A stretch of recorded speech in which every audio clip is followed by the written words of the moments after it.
Hello everyone, and welcome to my Young and the Restless Official 24 channel. I hope everyone is having a wonderful day.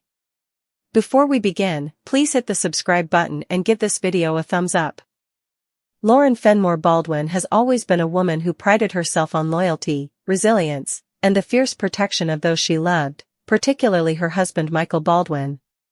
Their marriage, forged through years of trials, triumphs, and the challenges that come with being entangled in Genoa City's most powerful families, has long stood as a rare example of stability amidst chaos. Yet even the strongest unions can be rocked by choices that blur the lines between right and wrong, between personal loyalty and strategic survival. Lauren's betrayal, handing over confidential information entrusted to her by Michael to none other than Victor Newman, was not a spur-of-the-moment lapse in judgment, but rather a calculated act born out of pressure, desperation, and the understanding that when Victor wants something, refusing him can carry consequences that reverberate far beyond a single household. The decision weighed heavily on her, but in the end, she convinced herself that she was protecting not only her fashion empire, Fenmore's, but also Michael himself, even if the man she loved might see it as nothing less than treason. To Victor, business is war, and in war, information is ammunition. Lauren had just handed him a weapon that could wound her husband more deeply than any rival ever could. At first, the betrayal seemed almost invisible, hidden beneath layers of polite conversations and whispered negotiations.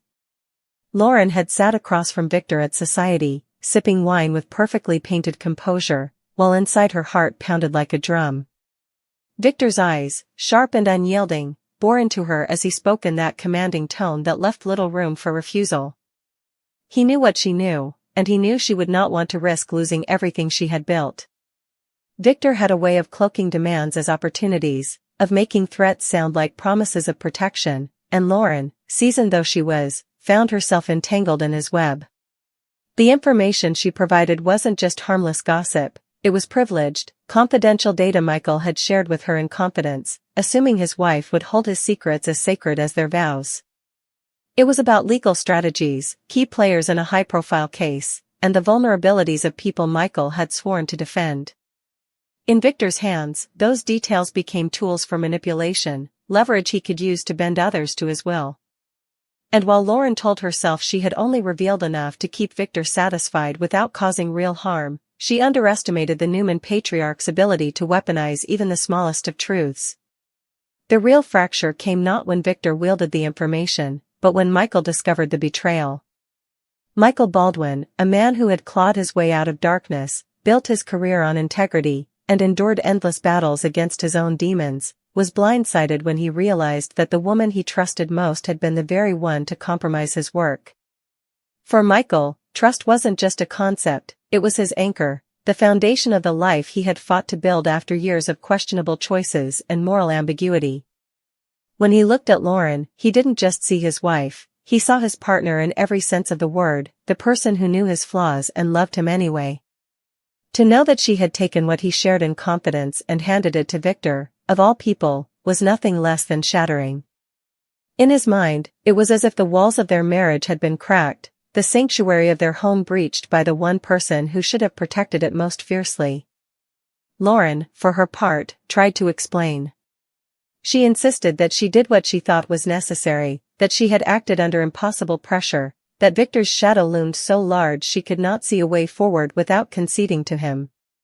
She argued that she wasn't trying to hurt Michael, but rather to protect him, from Victor's wrath, from potential retaliation, from the collapse of Fenmore's if she had dared refuse the great Victor Newman.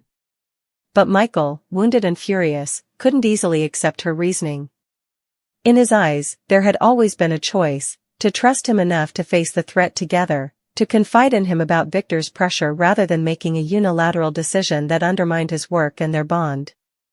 What cut deepest wasn't just the betrayal itself but the silence that accompanied it, the fact that Lauren hadn't turned to him, hadn't believed that together they could stand against Victor, hadn't trusted him as fully as he had trusted her. The fallout extended far beyond their marriage. Genoa City thrives on secrets, and once Victor possessed this new information, he wielded it strategically. People began to notice Victor maneuvering with uncanny precision, exploiting weaknesses no one should have known about. It didn't take long for whispers to circulate, for sharp minds like Phyllis Summers and Jack Abbott to wonder where Victor had gotten his edge. When the truth began to leak, that Lauren Fenmore Baldwin had been the source, the shockwaves hit multiple circles. Friends who had long admired Lauren's strength and integrity began questioning her choices, while rivals found satisfaction in seeing cracks in her seemingly perfect life. For Lauren, humiliation joined guilt, and the walls of isolation began to close in. She had not only betrayed Michael but had also tarnished her own reputation in a town where reputation is currency. Michael's reaction grew more complex with time. His initial fury gave way to hurt, and then to a deep, gnawing sadness. This wasn't the kind of betrayal one could simply forgive and forget. It demanded introspection, conversations that dredged up old wounds, and a reassessment of the very foundation of their marriage.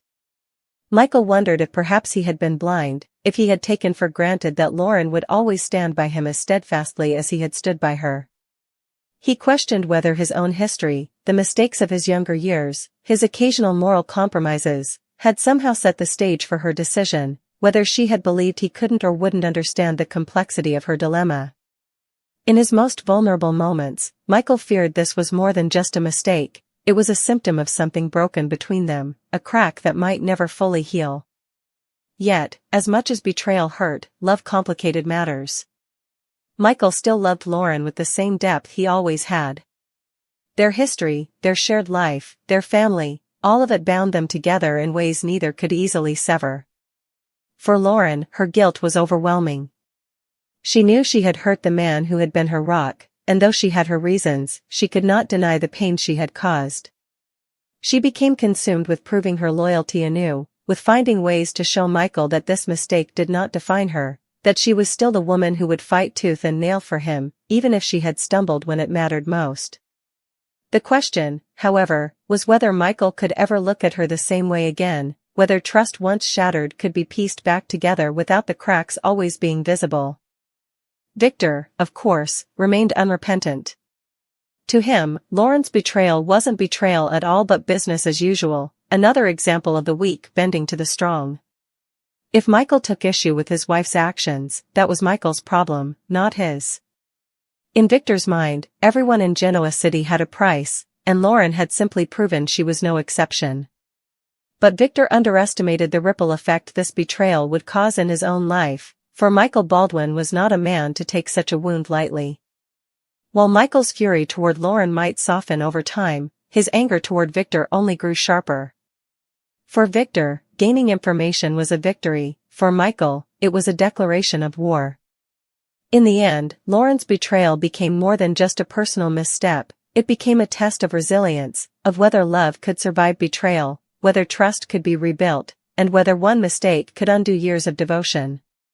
It forced Michael and Lauren to confront uncomfortable truths about themselves, about the nature of their marriage, and about the influence of a man like Victor Newman in their lives.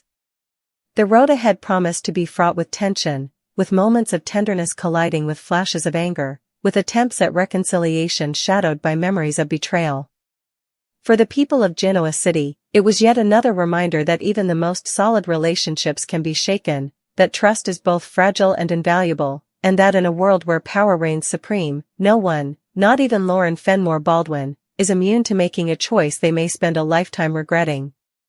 The days following Lauren's betrayal stretched into an agonizing blur, where every word, every look, every silence carried weight heavier than stone, and Michael found himself trapped in a maelstrom of conflicting emotions that refused to release their grip. Lauren, meanwhile, existed in a fragile state of constant dread, never knowing when her husband's simmering resentment might erupt again into words laced with bitterness or, worse, a cold and quiet indifference that suggested he was retreating into a part of himself she could no longer reach. While she struggled with guilt, her actions continued to ripple outward, because in Genoa City nothing remained hidden for long, and whispers of her dealings with Victor began to circulate like wildfire. Jack Abbott, always wary of Victor's manipulations, was among the first to notice Victor's newfound advantage in business maneuvers that seemed eerily precise, exploiting weaknesses in contracts and negotiations only a skilled attorney like Michael would have recognized. Jack's suspicion quickly fell on the idea that someone close to Michael had been compromised, And when the trail pointed toward Lauren, his shock was genuine, because Jack had always respected her as a woman of integrity, one who rarely allowed herself to be pawns in Victor's power games. Meanwhile, Phyllis Summers, ever the provocateur, seized on the gossip with her usual brand of glee, whispering barbs designed to sting Lauren further, reminding her that when you dance with the devil, you inevitably get burned, and offering Michael pointed reminders of her own loyalty compared to Lauren's faltering one. Her words, though self-serving, hit Lauren like daggers, intensifying the humiliation she already felt and pushing her further into isolation. Victor himself thrived in the chaos, watching from his perch with that signature smirk as others scrambled to understand how he had pulled off his latest victories, his power bolstered by the confidential knowledge Lauren had delivered. He dismissed any notion of guilt or moral consequence, because in his world, leverage was currency, and if Lauren had cracked under pressure, that only proved what he already knew, that everyone had a weakness he could exploit. What Victor failed to calculate, however, was Michael's tenacity when cornered. Though wounded, Michael was not a man who stayed down for long, and his fury began to evolve into strategy, quietly seeking allies and information of his own to counter Victor's moves, determined to reclaim not just his dignity but also his position of strength. Yet even as Michael plotted, his marriage loomed as the greater battlefield, because every time he looked at Lauren, he saw not the woman who had stood by him for years, but the woman who had, however reluctantly, handed his trust to another man. The intimacy they once shared was fractured, their conversations punctuated with long pauses and words spoken through clenched teeth, their home heavy with the weight of what remained unsaid. Lauren, desperate to repair the damage, turned to friends for counsel, but found little solace. Christine Williams, though sympathetic, could not help but side with Michael. Given her long history as both a colleague and a friend who valued loyalty above all, she urged Lauren to come clean entirely, to stop minimizing what she had done and to face Michael's pain head-on rather than trying to justify her motives, advice Lauren struggled to accept because admitting the full gravity of her betrayal meant admitting she had fundamentally failed the man she loved. Even Gloria, Michael's unpredictable mother, caught wind of the betrayal, and though Gloria had made her own share of questionable choices over the years, she was fiercely protective of her son and wasted no time unleashing her fury at Lauren, accusing her of undermining Michael in ways no enemy ever could, her words crude but cutting. If Gloria, with all her flaws, had learned to value Michael's trust, why couldn't Lauren? Lauren, shaken and ashamed, absorbed the blows in silence, knowing that Gloria's anger, however harsh, echoed Michael's own sense of betrayal. The tension only escalated when Victor, emboldened by his newfound advantage, pressed Lauren further, demanding more information under the guise of protecting her interests. He framed his manipulation as partnership, reminding her that he had safeguarded Fenmore's in the past and could just as easily destroy it if she stopped cooperating. The thought of betraying Michael again sickened her, but Victor's looming presence left her cornered, torn between risking her marriage further or watching her business collapse under Newman's heel. This second wave of pressure nearly broke her, and though she resisted revealing more, the mere fact that Victor continued to leverage her mistake deepened Michael's rage when he discovered it, because it meant Lauren's betrayal had not been a single misstep, but a lingering chain that bound them to Victor's will. The argument that followed was among the most brutal of their marriage, filled with raised voices, accusations hurled like daggers, and tears that did nothing to soften the raw edges of their pain. Michael demanded to know whether Lauren was still keeping secrets, whether she had told him everything or if more knives waited to plunge into his back, and Lauren, trembling, swore she had given Victor nothing further, though her silence about the threats Victor dangled made her assurances ring hollow. As Genoa City buzzed with speculation, the couple's once stable marriage became the subject of public scrutiny, with even Nikki Newman privately lamenting to Victor that his games had gone too far. That meddling in Michael and Lauren's union crossed a line of decency. Victor brushed her off, of course, asserting that business had no room for sentimentality. Still, Nikki's words struck a chord in Lauren, who realized the only way to fight back was to reclaim her voice. To expose Victor's coercion rather than continue suffering in silence. Gathering her courage, she confronted Victor in his office, demanding he release her from the grip of his threats, insisting she would no longer serve as his informant. Victor, amused but unimpressed, warned her that once someone bends to him, they rarely escape unscathed, and though Lauren left with her head held high, she knew the battle was far from over. Michael, observing her determination to cut ties with Victor, felt the first flickers of hope that perhaps their marriage could survive, but rebuilding trust would be no easy task. The road ahead was littered with obstacles. Every time Victor played a card drawn from the knowledge Lauren had given him, Michael was reminded of her betrayal. Every time Lauren looked at Michael's guarded eyes, she was reminded of the trust she had broken. Their love, though still fierce, now existed alongside pain, resentment, and the constant struggle to forgive. For Michael, the dilemma became whether to hold on to the wound or to embrace the possibility of healing. For Lauren, it was whether she could ever prove herself worthy of the man she had hurt. And through it all, Victor remained the specter looming over their lives, the instigator who had set this chain of events in motion and who relished in the chaos he had created. The story of Lauren betraying Michael's trust was no longer just a singular act of disloyalty, it was a saga that tested the resilience of love, the destructive power of secrets, and the far-reaching consequences of crossing Victor Newman. And as the days stretched into weeks, the question that haunted them both was not just whether they could survive this betrayal, but whether they could ever return to what they once had, or if too much had been lost in the shadows of one devastating choice.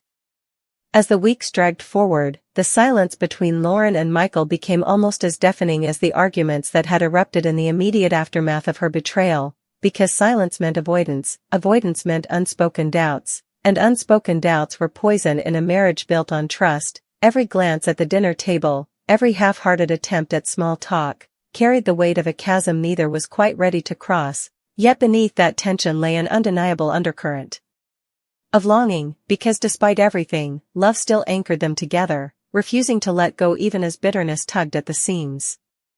Michael, torn between his fierce devotion to his wife and his equally fierce sense of justice, vacillated daily between softening toward her and hardening into resentment, while Lauren fought to prove that her heart still belonged wholly to him, showering him with gestures of devotion that only partly masked the desperation in her eyes.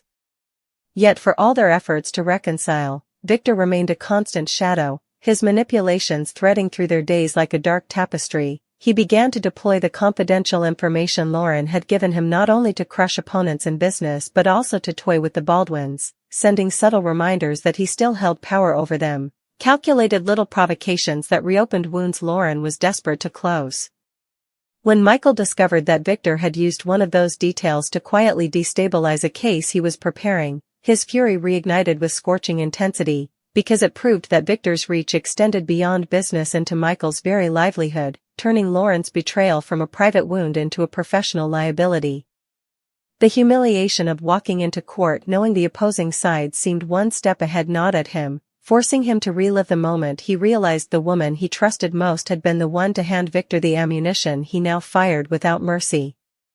But Genoa City being what it was, others soon wove themselves into the web of fallout. Jack Abbott confronted Lauren in hushed but sharp tones at society, imploring her to understand that feeding Victor once was enough to empower him for a lifetime, that men like Victor didn't forget debts and didn't release leverage easily, and while his words came from a place of experience, they still cut Lauren deeply, forcing her to confront the reality that her mistake had given Victor a weapon not only against Michael but against anyone who dared oppose Newman Enterprises.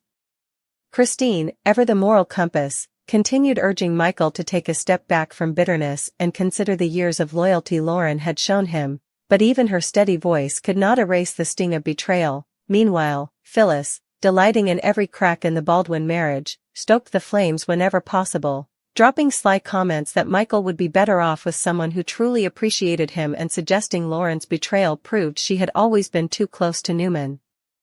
Influence. Gloria, still incensed, made no secret of her contempt for Lauren, loudly declaring in crimson lights that if she had been in Lauren's position, she would have clawed Victor's eyes out before betraying her son, and while many rolled their eyes at Gloria's dramatics, the sentiment resonated with Michael, whose own disappointment echoed her words. Caught between her husband's anger, her friend's judgment, and Victor's ongoing demands, Lauren found herself pushed to the brink of despair, yet it was that very despair that sparked a new determination. She resolved to fight back, not with further secrecy, but with honesty, laying bare every detail of her interactions with Victor to Michael, even the threats she had previously concealed. The night she finally confessed it all was a crucible, Michael sat in stony silence as she poured out the truth, every word a dagger and a plea, her voice breaking as she admitted she had been terrified not only of Victor but of losing everything she had built, terrified of being the reason Michael suffered Victor's wrath, and though Michael's expression remained unreadable through much of it, his heart was torn between rage at Victor's manipulation and a painful sympathy for the fear that had driven his wife's choices. When she finished, the silence stretched so long she feared he might simply walk away, but instead he spoke in a low, raw voice, telling her that trust could not be rebuilt overnight, that forgiveness was not guaranteed, but that her willingness to finally tell him everything mattered more than the excuses she had once clung to. For the first time in weeks, a sliver of hope broke through the storm, fragile yet undeniable, a sense that perhaps the wounds could heal if they confronted the enemy together rather than separately.